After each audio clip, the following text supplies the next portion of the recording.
introduction that was more suitable for the text. There was no other introduction that I could use rather than my own life. I don't know whether you are aware, but God will not allow you in this season to preach nothing you have not experienced.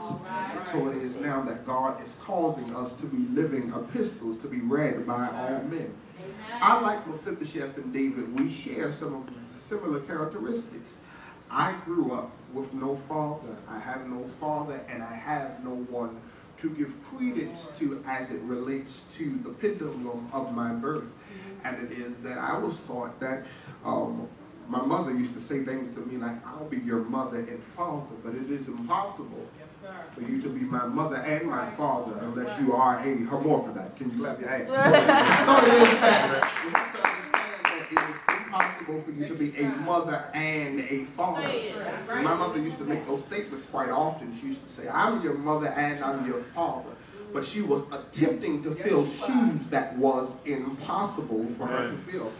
I'm on my way to the text now. Mephibosheth, he is only 5 years old and he has no father. 5 years old and he has no father. Let's first deal with the fact that after his father dies, the Bible says that his nurse carries him away. His nurse carries him away. The Bible is very specific in its indication of who carries him away. His nurse carries him away, which is the person who should be capable of handling him. Amen. She is the person who should be capable of holding him up. It is now that we have to go back and reevaluate our church and reevaluate the statements of our church, because it is very apparent that the church has dropped a lot of people that we should be responsible for carrying.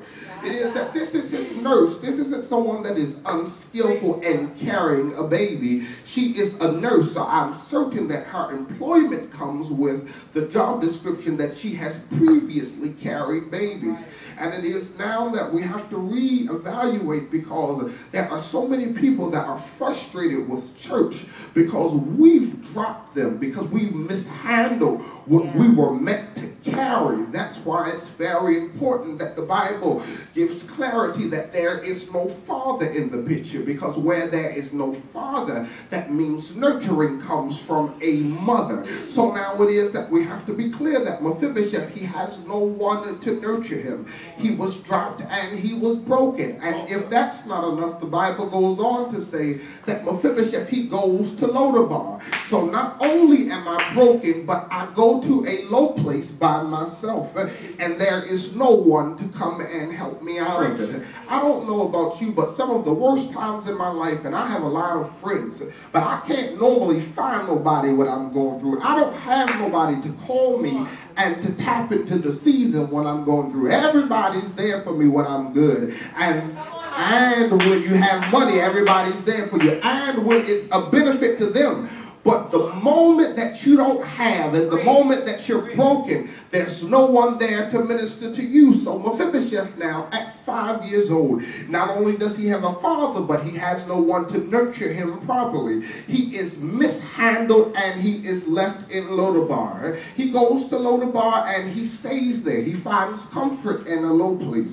He finds housing in a low place. I stopped by here to tell you that this is not the end for you guys. This is not the end of it. And it is the devil's purpose to make you find comfort here. It is the devil's purpose to have you feel so comfortable that you think that this is the end to what God has called you to do. It is the devil's purpose to make you think that this is going to be the struggle every Sunday morning. It is God's purpose to make you think that y'all going to struggle in your finances. It is the devil's purpose to make you think that you guys won't have more and above and beyond. But can somebody lift up your voice and say, the devil is a liar? The devil is a liar!